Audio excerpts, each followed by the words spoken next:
BJP और कांग्रेस में आखिर जयपुर शहर की विधानसभा सीटों को लेकर क्या रस्साकशी है।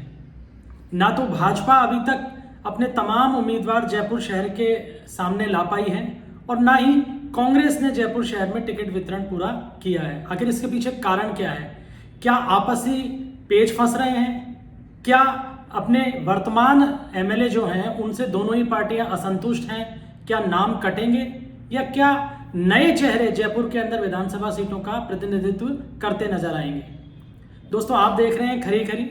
मैं हूं आपका होस्ट विकास शर्मा। आज जयपुर शहर की इन तमाम विधानसभा सीटों पर ही हम आपस में चर्चा करने जा रहे हैं। आगे बढ़े उससे पहले आप लोगों से आग्रह है कि हमारे इस वीडियो को लाइक करें, चैनल को सब्सक्राइब करें ताकि हमारा मोटिवेशन बना रहे।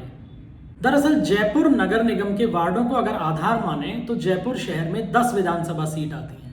भारतीय जनता पार्टी ने इसमें से 6 विधानसभा सीटों में अपने उम्मीदवार घोषित कर दिए, जबकि कांग्रेस से केवल 5 सीटों पर ही अभी तक अधिकृत प्रत्याशियों का ऐलान किया गया है। बीजेपी ने जिन 6 सीटों पर अपने उम्मीदवार उतारे हैं उनमें विद्याधर नगर से दिया कुमारी को, सांगानेर से भजनलाल शर्मा को, मालवीय नगर से कालीचरण सराफ को, आमेर से सतीश पूनिया को, बगरू से कैलाश वर्मा को और झोटवाड़ा से जो सांसद हैं जयपुर ग्रामीण से राज्यवर्धन सिंह, उन्हें चुनाव मैदान में उतारा गया है। जबकि वहीं कांग्रेस की अगर बात करें तो कांग्रेस ने सांगानेर से पुष्पेंद्र भारद्वाज को उतारा है, मालवीय नगर से अर्चना शर्मा एक बार फिर पार्टी टिकट पे चुनाव मैदान में है, किशनपोल से अमीन कागजी, आदर्श नगर से रफीक खान और सिविल लाइन से वर्तमान में मंत्री प्रताप सिंह खाचरियावास को पार्टी ने उम्मीदवार बनाया है। बाकी सीटों पे अभी तक चेहरे सामने नहीं आए हैं।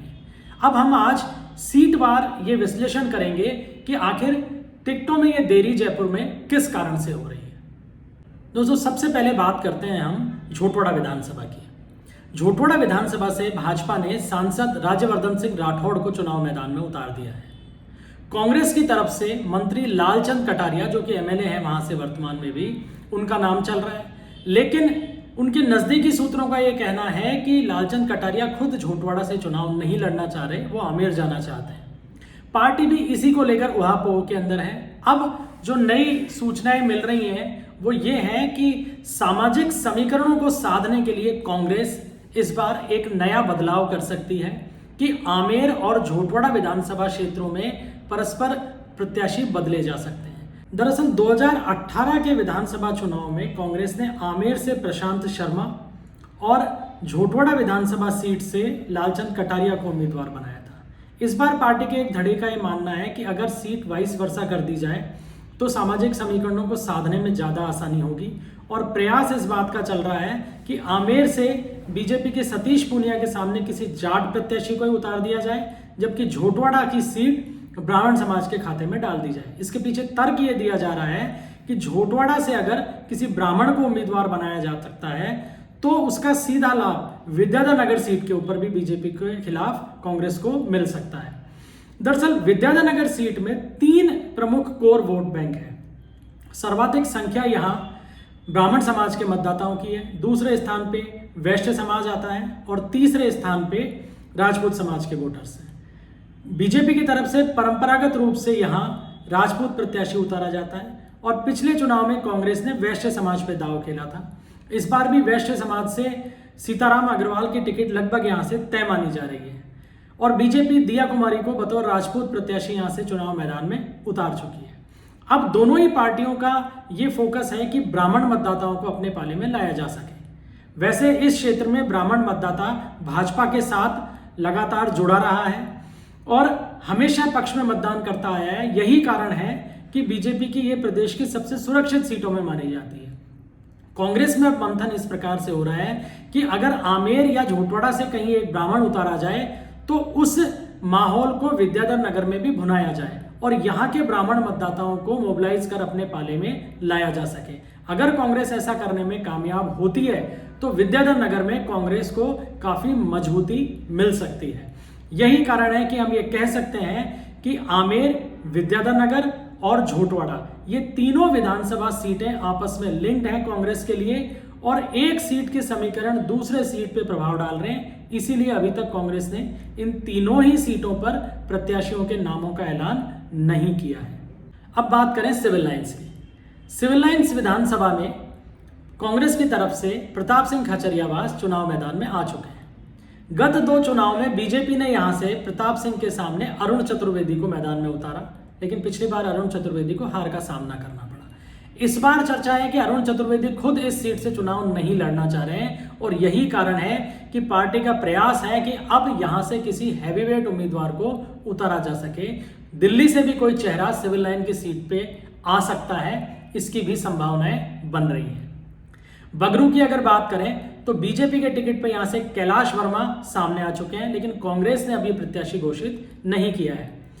कांग्रेस का प्रयास है कि इस एससी के लिए सुरक्षित सीट पर रैगर समाज के किसी व्यक्ति को प्रतिनिधित्व दिया जाए। यही कारण है कि जो वर्तमान एमएलए हैं वहां से कांग्रेस के गंगा देवी, उनके बेटे का और एक बीजेपी से जुड़ी एक स्थानीय नेता का नाम चर्चा में चल रहा है कि उन्हें कांग्रेस में शामिल करके पार्टी चुनाव मैदान में बतौर प्रत्याशी उतार दे। लेकिन इतना तय है कि रैगर समाज को प्रतिनिधित्व इस सीट के ऊपर कांग्रेस देने पे गंभीरता से विचार कर रही है। अब बात करते हैं किशनपोल विधानसभा सीट की। किशनपोल से कांग्रेस ने अमीन कागजी को चुनाव मैदान में उतार दिया है, जबकि बीजेपी की तरफ से चेहरा सामने नहीं आया है। अमीन कागजी की दावेदारी का बहुत जबरदस्त विरोध था, लेकिन कांग्रेस के स्तर पे पिछले विधानसभा चुनाव के दौरान ही ये तय कर दिया गया था कि जयपुर से 2 टिकट अल्पसंख्यक समाज को दिए जाएंगे। आदर्श नगर, किशनपोल और हवा महल, ये 3 विधानसभा सीट ऐसी हैं जहां मुस्लिम मतदाताओं की संख्या अच्छी खासी है। यही कारण रहा कि आदर्श नगर और किशनपोल पिछले विधानसभा चुनाव में भी मुस्लिम प्रत्याशी उतारे गए और इस बार भी इन दोनों सीटों से मुस्लिम प्रत्याशी उतार दिए गए हैं। अब किशनपोल में बीजेपी ने अब तक चेहरा सामने नहीं किया है। किशनपोल से बीजेपी के टिकट के दावेदारों में पूर्व विधायक मोहनलाल गुप्ता का भी नाम है, लेकिन पार्टी स्तर पे यह भी विचार किया जा रहा है कि कांग्रेस के धड़े से तोड़कर एक चेहरे को पार्टी में शामिल किया जाए और बतौर वैश्य समाज के प्रत्याशी के तौर पे यहां से चुनाव मैदान में उतार दिया जाए। हालांकि इस पे अभी तक अंतिम फैसला नहीं हो पाया है। आदर्श नगर की सीट से कांग्रेस रफीक खान पे दांव खेल चुकी है, जबकि बीजेपी का चेहरा आना अभी बाकी है। बीजेपी से पिछले 3 चुनाव में अशोक परनामी यहां प्रत्याशी रहे हैं। इस बार उन्हें टिकट मिलेगी या नहीं मिलेगी, ये वसुंधरा राजे के दबाव के ऊपर निर्भर करेगा। परनामी के टिकट के कटने की संभावनाएं जताई जा रही थी, लेकिन परनामी वसुंधरा राजे के विश्वस्त सिपह सालारों में शामिल हैं और अगर वसुंधरा की चली तो परनामी का टिकट जरूर आएगा और अगर परनामी का चेहरा पार्टी ने बदला तो भी पुरुषार्थी समाज के किसी व्यक्ति को ही यहां से टिकट दिया जाएगा। हालांकि परनामी की दावेदारी मजबूत है और उनकी क्षेत्र में पकड़ भी काफी अच्छी है। अब बात करते हैं हवा महल की। हवा महल से कांग्रेस और बीजेपी दोनों ने ही अपने प्रत्याशियों का ऐलान अभी नहीं किया है। कांग्रेस के तरफ से महेश जोशी, जो कि वर्तमान में वहां से एमएलए और मंत्री हैं, उन्हें स्वाभाविक दावेदार माना जा रहा था, लेकिन पार्टी का शीर्ष नेतृत्व महेश जोशी के नाम पे तैयार नहीं है और यही कारण है कि जयपुर के सबसे मजबूत उम्मीदवार माने जाने वाले महेश जोशी का टिकट पहली दोनों सूचियों में कांग्रेस की तरफ से जारी नहीं किया गया है। जोशी के नाम की पैरवी खुद मुख्यमंत्री अशोक गहलोत कर रहे हैं, लेकिन सूत्रों का यह कहना है कि राहुल गांधी खुद महेश जोशी के नाम पे अभी तक तैयार नहीं है। ऐसे में अगर महेश जोशी का नाम यहां से नहीं आता है, उनका टिकट कटता है, तो पार्टी फिर यहां किसी ब्राह्मण समाज पे ही दाव लगा सकती है। वहीं बीजेपी की तरफ से पूर्व एमएलए सुरेंद्र पारिक, जो कि पिछली बार भी चुनाव मैदान में थे, उनका टिकट कटना लगभग तय बताया जा रहा है और हाल ही में कांग्रेस छोड़ के भाजपा में शामिल हुए सर्व ब्राह्मण महासभा के राष्ट्रीय अध्यक्ष पंडित सुरेश मिश्रा का नाम हवा महल से बतौर प्रत्याशी बहुत तेजी से सामने आया है। आने वाली जो सूची है बीजेपी की, उसमें हवा महल से भी प्रत्याशी का ऐलान कर दिया जाएगा। तो दोस्तों, ये जयपुर की सीटों के कुछ नाम थे जिन पे अभी तक प्रत्याशी सामने नहीं आए हैं और दोनों ही दल सामाजिक समीकरणों को साधने में लगे हुए हैं और सामने के प्रत्याशी के आधार पे अपने प्रत्याशी को चुनाव मैदान में उतारने का इंतजार कर रहे हैं। तो आज के एपिसोड में बस इतना ही। अगले एपिसोड में हम कुछ और जानकारी लेके आपके सामने हाजिर होंगे। तब तक अपने होस्ट विकास शर्मा को इजाजत दीजिए।